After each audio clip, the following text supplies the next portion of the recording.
Hi, this is my second attempt at filming this video. I like Sonic. I know how absolutely cringe the fan base can be, but the games are pretty good. Except when they're not.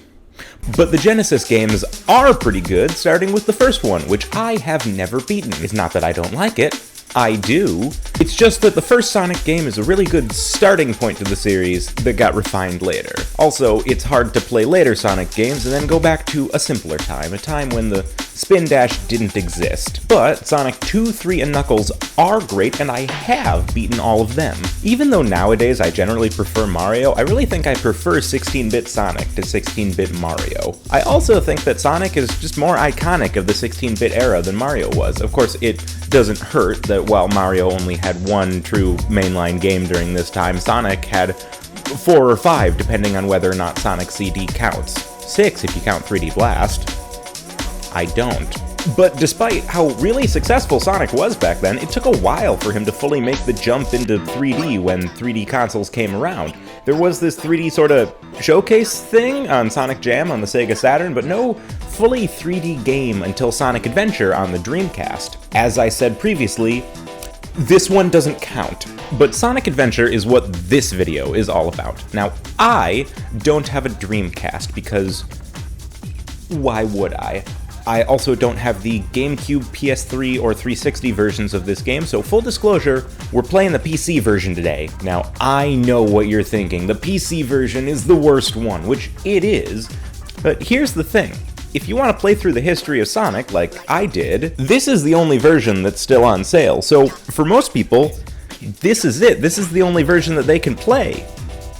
Legally. More on that later. Anyways, my point in all of this is some of my criticisms throughout the video might be unique to the PC version, some not. I genuinely have no idea of knowing.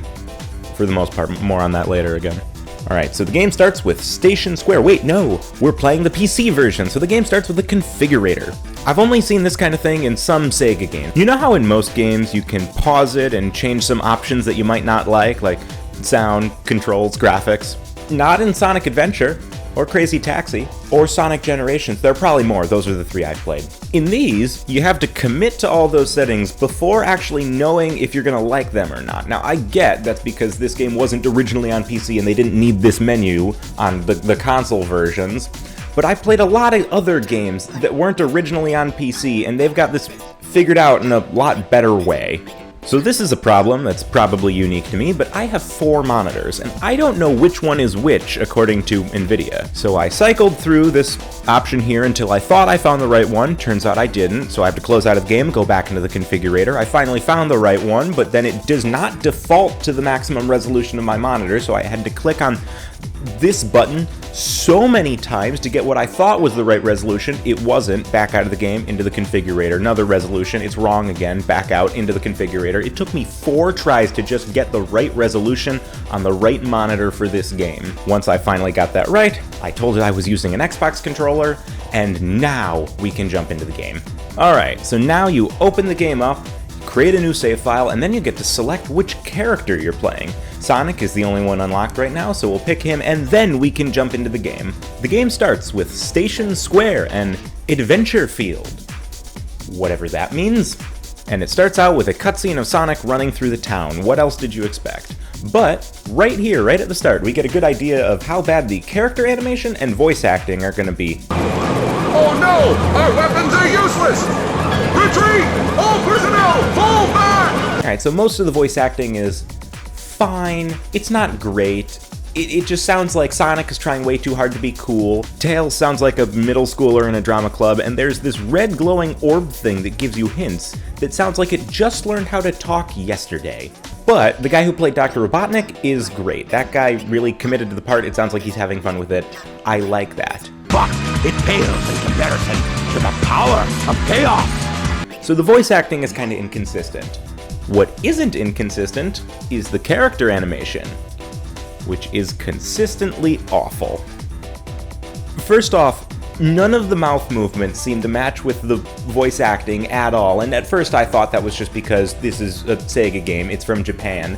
They probably animated the characters with the Japanese dialogue first, and they didn't have the money to reanimate everything for the English version. But then I went on YouTube, watched some of the Japanese cutscenes, and it appears that it still doesn't match up. This isn't really a big deal, it's just kind of funny to me, and it destroyed any chance this game had of me taking it seriously. After that cutscene, we're thrown right into a boss battle against this thing that the game says is Chaos Zero. Alright, now stick with me on this one.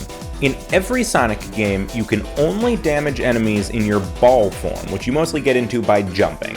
In 2D games, it was pretty easy to judge where you were going to land, because there's only 2 dimensions, there's not really much to figure out here, it's just down. It's harder to figure out where you're going to land in 3D games, because of the perspective and camera system, and the game kinda has to help you out. That's why in 3D Mario games, Mario's shadow is always below him, no matter what the rest of the light in the scene is doing. In 3D Sonic games, you have the homing attack, which genuinely is a great addition to Sonic's moveset in these games.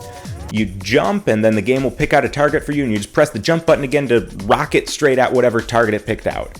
In later games, there's this green target thing that shows up to show you that it's picked out a target, and then you just press the jump button again to activate homing attack. That sounds cooler than it is. But in this game, it doesn't have the green target, so you just kind of have to trust that the game has picked out a target for you, which it often hasn't, so you're just kind of blindly mashing on the jump button. That's a little annoying. What's a bigger problem is the homing attack is absolutely vital to completing the game. It doesn't teach you how to use it. That, plus the lack of the green target in this game, meant that I only knew that the homing attack was present here because Scott Wozniak told me. So Chaos Zero takes a couple hits, and then you're done. My controller disconnected 2/3 of the way through the battle, and when it reconnected, it started rumbling at max strength until after the following cutscene. After the battle with Chaos, you're thrown into what I thought was a level, but is actually part of the hub world. There's this TV thing here that you have to get way too close to and try every button on the controller to activate, but once you figure it out, it tells you that this is Emerald Coast.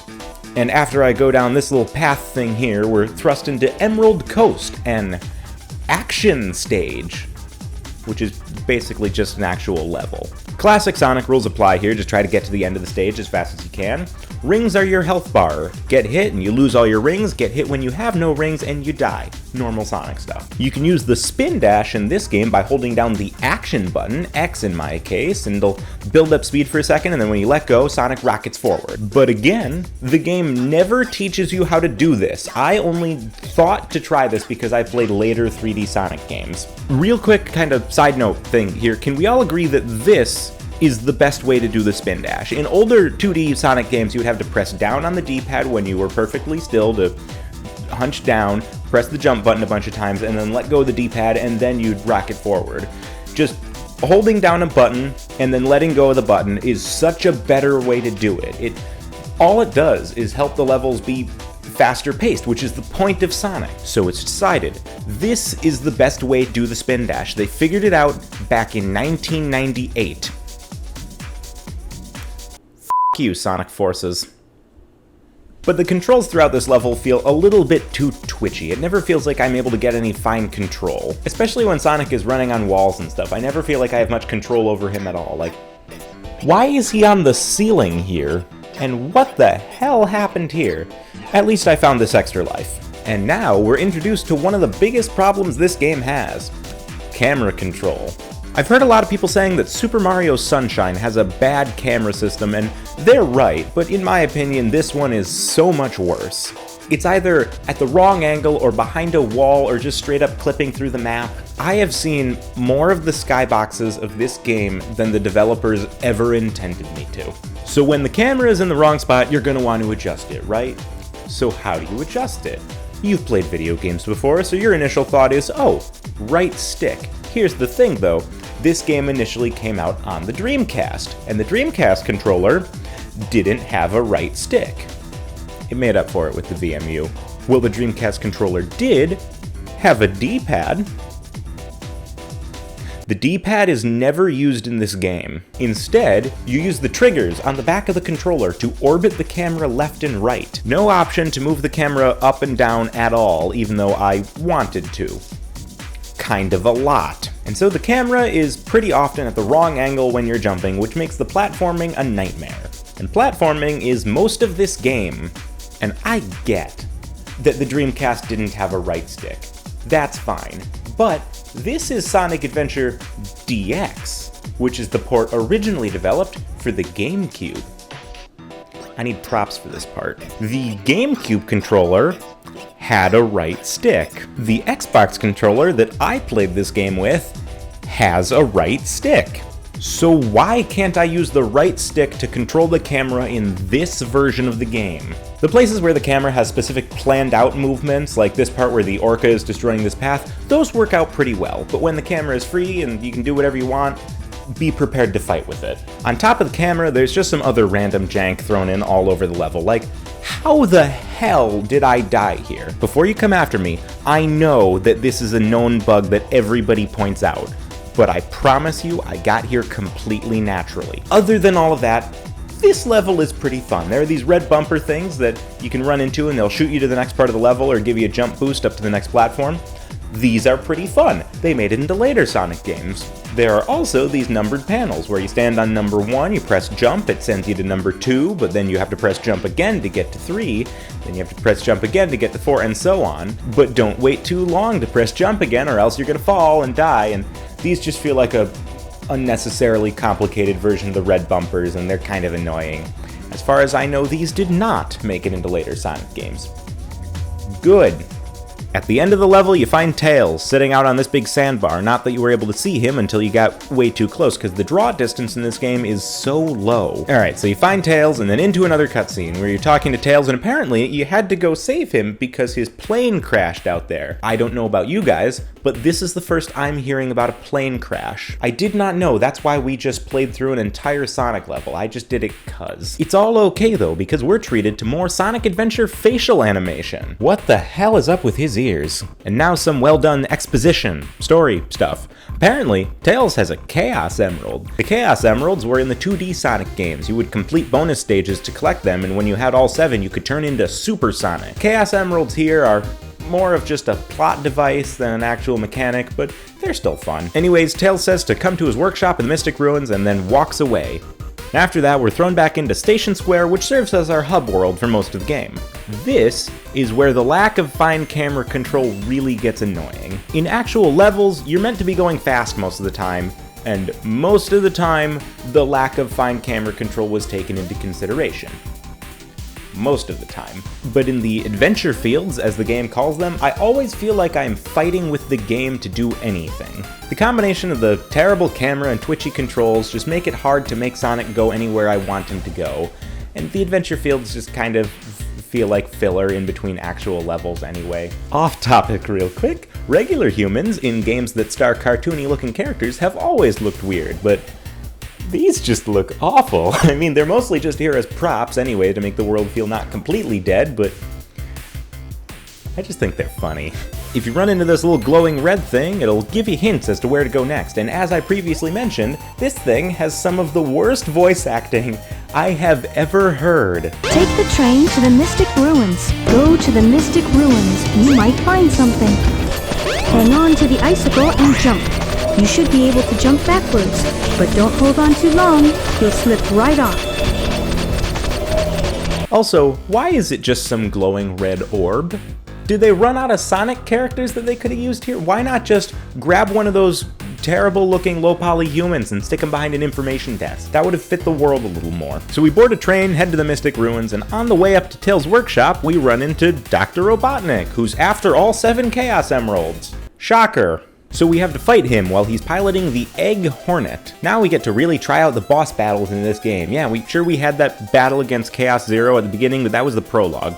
This is the first real boss battle that really sets the tone for all the boss battles to come. Most of them are stupidly easy. This one is just avoid Robotnik's attacks, hit him when he runs his ship into the ground, do this 3 times. Both of his attacks are super easy to avoid if you're moving at all, and then just use your homing attack when he gets stuck in the ground. I finished this fight in 70 seconds, including this little part at the end where the ship was just on fire. After that, another cutscene where even though we beat him, Robotnik takes the Chaos Emerald from Tails. And then Chaos shows up, they're working together? Another shocker. So Eggman's trying to get all the Chaos Emeralds so he can feed him to Chaos and make him unstoppable so he can destroy all of Station Square. Which, if you ask me, seems a little small-minded. That's all you want to destroy? After that, I assumed I should go in Tails' workshop, because that's what I was trying to do earlier. I went inside, there was nothing there. I tried to smash through this wall, I couldn't. Then, since this was just a tiny little room, I assumed there must be another entrance somewhere around the building. I jumped all over, nothing. No, you're supposed to take this little rock thing from the steps in front of the workshop to an unmarked cave on the other side of the map, put it on this little pedestal, and that unlocks the next level for you. I had to look up 3 walkthroughs to figure out how to do this. If there was anywhere in this game that needed the little floating red thing, whatever that is, it was here. So this is when I really started noticing another problem with this game. So as I said, I'm playing the PC version. I have a pretty nice PC.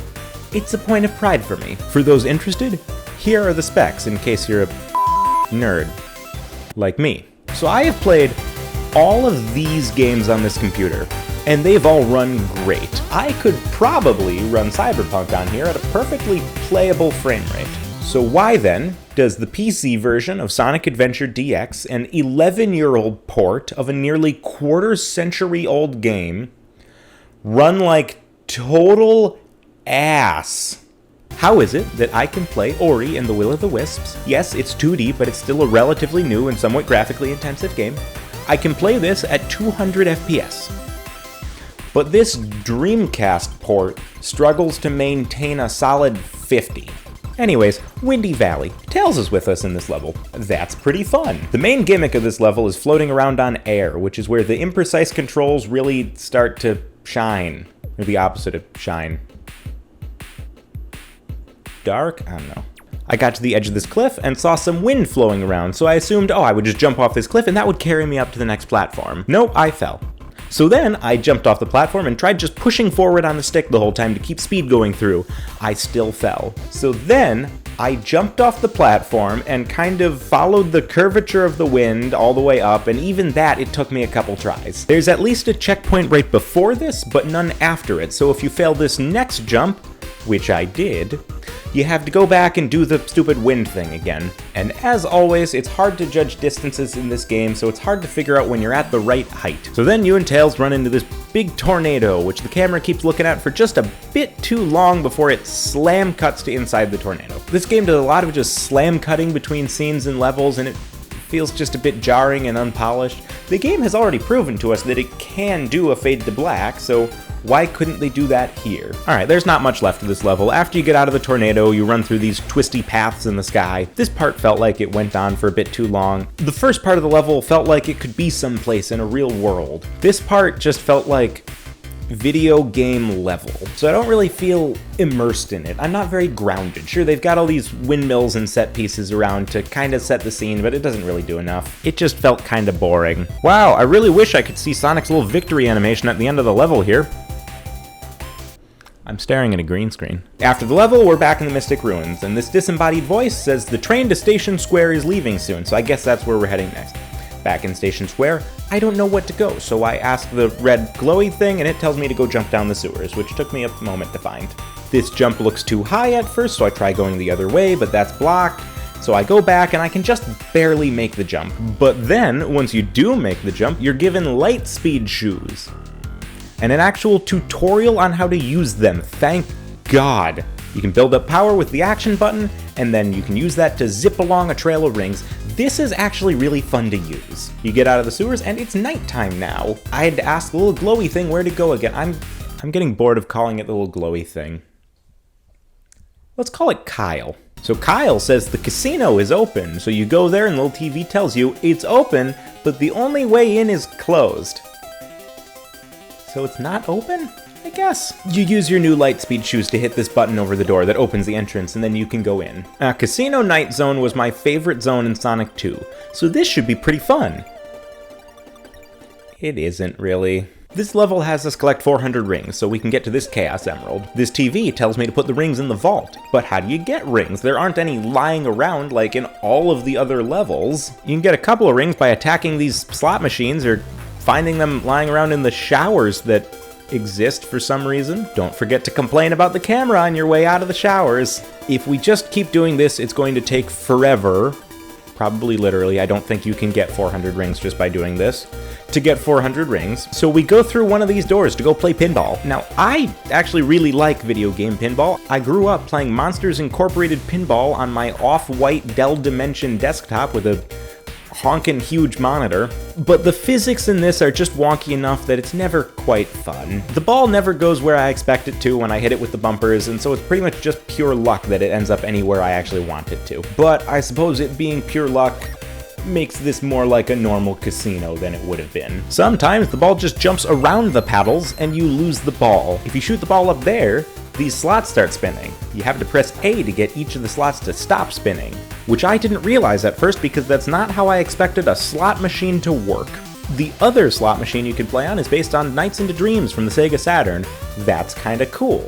But what the hell is this whole thing? I've never played Nights into Dreams, so I'm probably missing something, but it's still weird. This slot machine has you collect cards, and once you collect 5 cards, you get the number of rings based on the poker hand that you've come up with.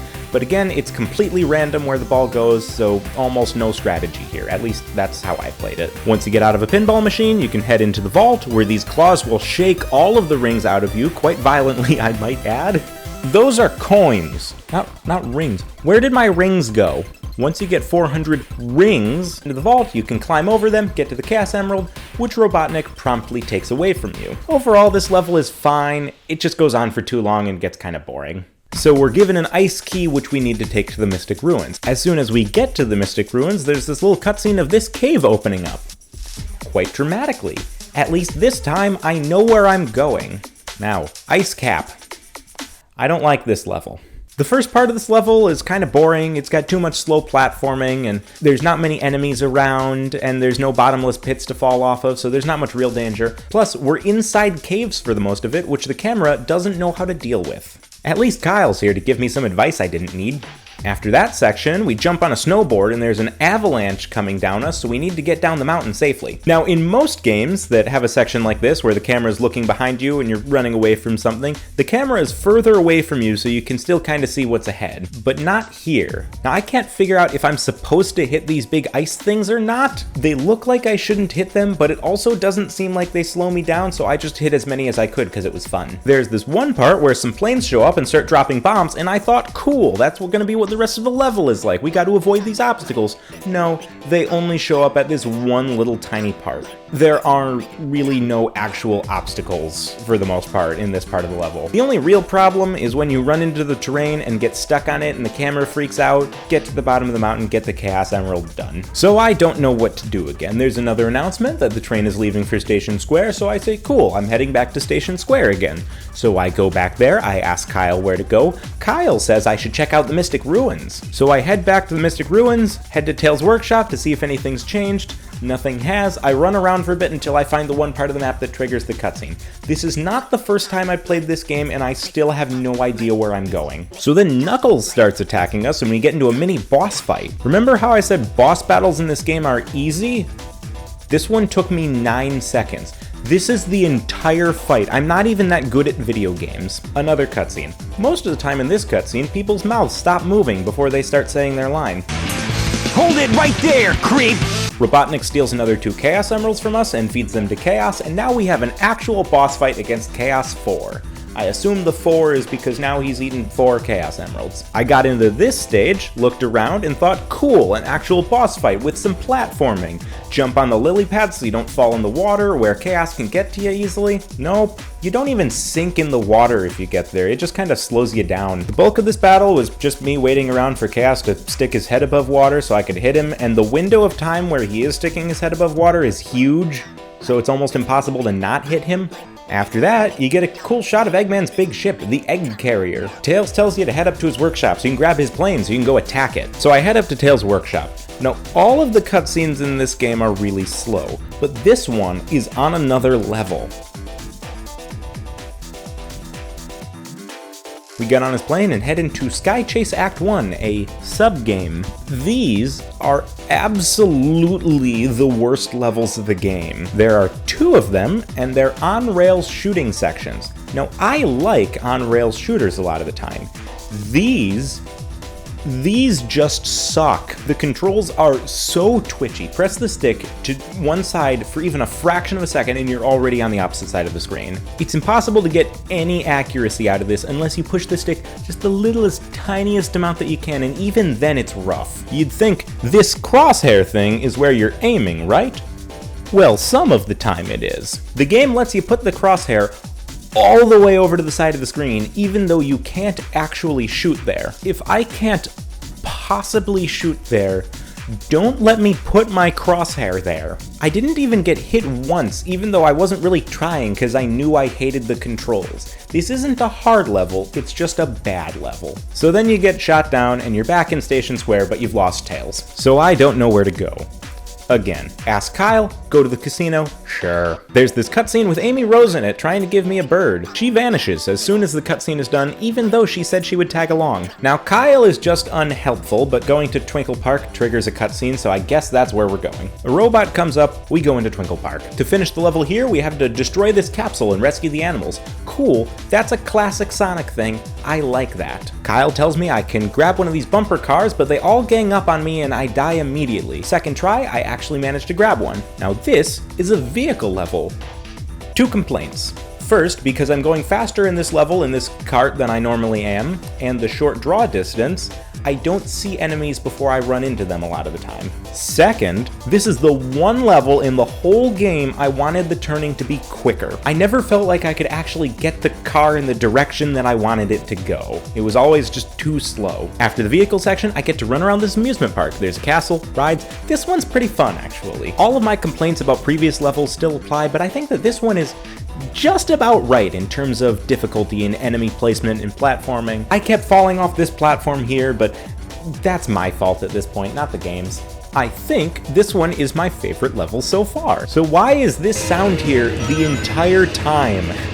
What even is this? Mechanical noise from the rides, I guess? I don't know, it doesn't help set the scene, it's just annoying. After we're out of that level, there's this little scene of a card falling in the middle of the square. Thank you for showing me where I need to go. I wish this game did that more. When I pick it up, I get the hint that I can use this card to get into that building. What building? Kyle is no help again, so I have to run around everywhere until I eventually find it's this building here that the card opens. The TV scans the card, the door opens, I go in. Speed Highway. I think this is my favorite level in the whole game. It's probably just because Speed Highway is my favorite level in Sonic Generations, but it's pretty good here too. You get a good amount of speed, which as I said is the point of Sonic, but there's still a lot of skill involved in the platforming. Just because it's my favorite doesn't mean it's free from jank though. The camera still sucks. I fell off this road because I couldn't point myself in the direction I wanted to go, and the homing attack does a really bad job at hitting these police car enemy things specifically. Still lots of fun though. This time, I found the right spot to trigger the cutscene pretty quick. Still no help from Kyle, but I found it. After a tiny little cutscene of this robot carrying Amy, Sonic actually says he should go to the Mystic Ruins.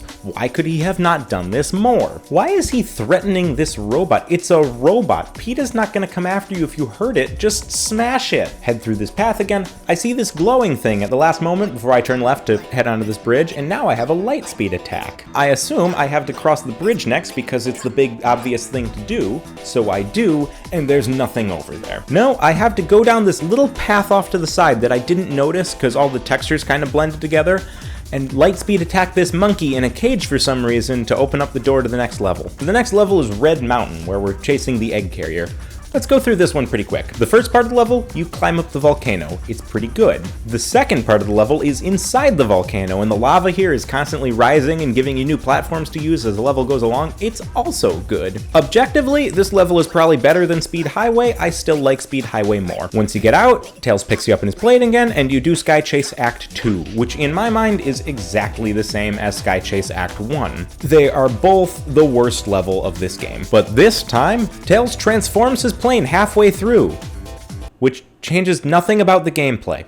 The only real difference between Sky Chase 2 as opposed to 1 is that at the end there's this big boss battle against this giant laser. It's a boss battle in this game, so it's ungodly easy. You just line up your shot while this door is closed, fire when it opens, move out of the way when the laser fires. Again, I didn't get hit once. Now we're on the egg carrier. The ship transforms, which cool, I guess. Skydeck. I'm gonna speed through this one again. Having to go around these things is annoying. You can only creep around them and it slows down the level and there's nothing interesting about it. I'm holding the stick all the way to the left for almost a full minute just this time, and there's a couple of these. I was afraid to jump for most of the first part because I was afraid that the imprecise jumping would make me fall off into the abyss here. Those fears were well-founded. This thing glitched out every time I tried to use it, and I had to use it a couple times because I died for stupid reasons. I don't know if I was stupid or the game was stupid, but there was stupidity somewhere. I know I complained about the slam cuts earlier, but it feels really bad here especially. It doesn't feel like I'm progressing through a world, it feels like I'm being given another part of a video game to play. The second part is pretty fun. You get to run around and destroy a bunch of these turrets in this big open field that lets you get up a bunch of speed. Third part is pretty annoying. There's some normal platforming for a while, but then the whole playfield rotates 90 degrees, so what was the wall is now the floor. The imprecise jumping really got bad here, the camera felt cramped, and this part of the stage didn't seem to get the memo that it had rotated. So apparently, Robotnik has another Chaos Emerald, and he sends this robot to kill us. Another mini boss battle, just like that one with Knuckles. This one also took me 9 seconds. Go up to the bridge, hit this button so the ship performs back, and then you go fight Chaos 6. I think this is the best boss fight in the game. Whenever Robotnik yells, "Aha!" he drops a little freezy robot that you can stun and then throw at Chaos to freeze him so you can hit him. It's just the right balance of fun and challenge. I still beat it in 78 seconds. And oh, there's this big cat thing here for some reason. I don't know. I wonder what this thing's name is. Oh! After you fall off the egg carrier, you get to Lost World, the combination of Sonic and Tomb Raider I didn't know I needed in my life. Atmospherically, this level is great. Mechanically, it's too janky to be really fun. There's this part here where you need to ride on this big floating stone snake thing to hit these buttons and unlock the door and raise up the water level, and this seems like riding on this snake would be too computationally intensive for the game to handle. It is. After that, there's this big dark room that you have to light up by using these mirrors to shoot light at other mirrors, and this part always feels wrong. So the target is way too small, and you always have to aim below where you think it is. I missed a jump in this section, fell out of the world, and got my first game over, which meant I had to go back and do the snake thing again. After that, there is a rolling boulder section, which is a surprise to nobody. Seriously, just look at the aesthetic of this level and just try to tell me that there's not a rolling boulder somewhere in here. Just try. Then there's this part where you have to line up these wall panels so you can walk on them, and as always in this game, whenever you're walking on a plane that the game isn't used to, the controls just feel off. Also, there's no in-game explanation for why you can walk on the walls on these panels. They just light up and then you can. Nothing about like magnets or magic or whatever. I don't know, it just feels like a game mechanic instead of the world-building element that it should be. After that, there's some, I don't know, dream sequence or something, and we're after Robotnik again. Alright, so into Final Egg. So, Sonic games have these spiky ball things that act kind of like thwomps from Mario. I usually hate them, but in this level, you can just walk around them. There's this one part of this level that really sucked. For some reason, you have to get to the bottom of the room. You're going down instead of up. You can see the floor. There's nothing in between you and the floor down there that you're trying to get to, but if you fall off the platforms, the game just decides that you weren't supposed to get there yet, and so you die. There's no fall damage or anything in this game. The game just decided that you shouldn't get there yet because. Now that's what I call bad game design. Set the level up so there's a reason why I can't just jump down there immediately. Maybe there's like a laser barrier or something. No, just don't say that I can't do that because you've decided that I can't. Also, I stood on this elevator platform in just the wrong way twice and clipped through the map and had to do this section all over again. So the final boss is the Egg Viper, and I can't tell if this is one of the best boss fights or one of the worst boss fights. It's the only one in the game that isn't over unbelievably quickly, but most of the challenge in it just comes from the combination of the bottomless pit that makes up most of the arena and the jank controls. One time, I died because Eggman hit me when I didn't have any rings. All the other times I died when attempting this boss fight were because the homing attack missed and I fell into the pit. After I finally got rid of all of his health, he just starts flying around all willy-nilly on fire. Then Kyle tells me to watch out, he's up to something. So years of playing video games have taught me that when an enemy is barreling towards you, you should just move away from whatever exact point you happen to be standing on right now. This time, it turns out he was aiming at the square right next to me. I accidentally moved into that square, fell off, and had to do the battle all over again. I think that if this boss battle didn't have the bottomless pit and was just played on a circular arena like most of the other boss battles, it would have been a lot better. It's not like it would be super easy. The challenge would have still been there, avoiding all of his attacks and everything. A lot of the frustration would have been gone though. You already have that Viper tail that if you had just the normal battlefield, you could still use that to jump up at the cockpit to attack him like you already have. The mechanics are all there, just use them a little differently. And maybe they could have made like one of Robotnik's attacks a little bit more threatening, and then this would have been a really great boss battle. So yeah, that's Sonic Adventure. The whole thing took me like 3 hours, which is not long for a video game. A little indie game? Sure. The headlining title of the Sega Dreamcast? This needs to be longer.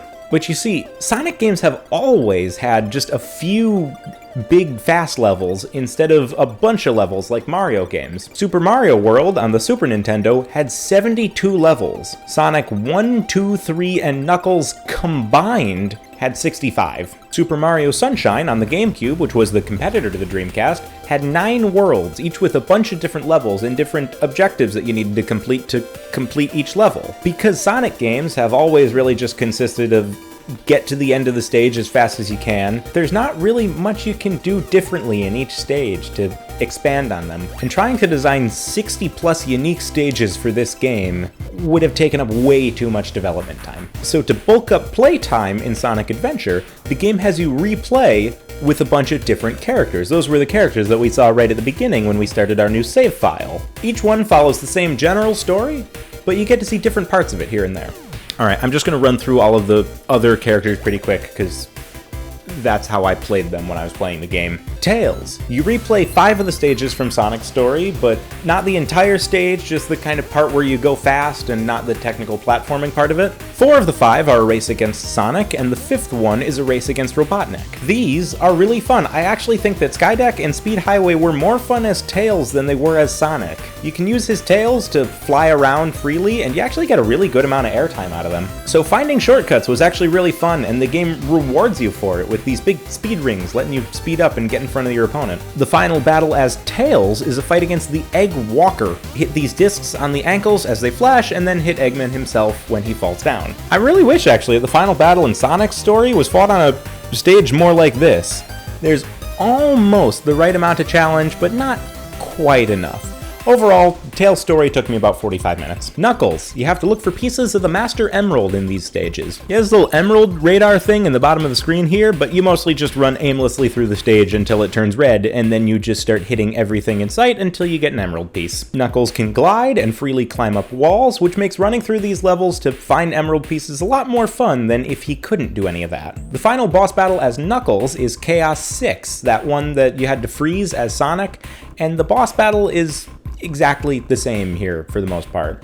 Which, I mean, Chaos 6 was my favorite battle as Sonic, so it's pretty good, I just want something more unique. Amy. These levels have you running away from that big green robot that kidnapped her in Sonic's story, and you have this big hammer, and that's the only thing interesting about Amy. Amy runs so slow compared to all of the other characters in the game. In Twinkle Park, there are these sections in these halls here with these mirrors that screw with perspective and the mechanics, and these were actually pretty fun. Hot Shelter is a pretty forgettable level, to be completely honest. I played it like a month ago, I'm recording the video now, and forgot that it existed until I read my script over there. It's kinda interesting that it's a level that Sonic didn't go through, so it's a completely new thing, but there's this constant droning in the background the whole time that's like the Twinkle Park constant droning, but worse. Final Egg is also pretty forgettable as Amy. The final boss as Amy is the Robot Zero. You hit him into this electric fence that surrounds the whole battlefield, which makes his head open up so you can actually damage him. I actually really loved the mechanics of this fight. It reminded me of this boss battle from Super Mario Galaxy.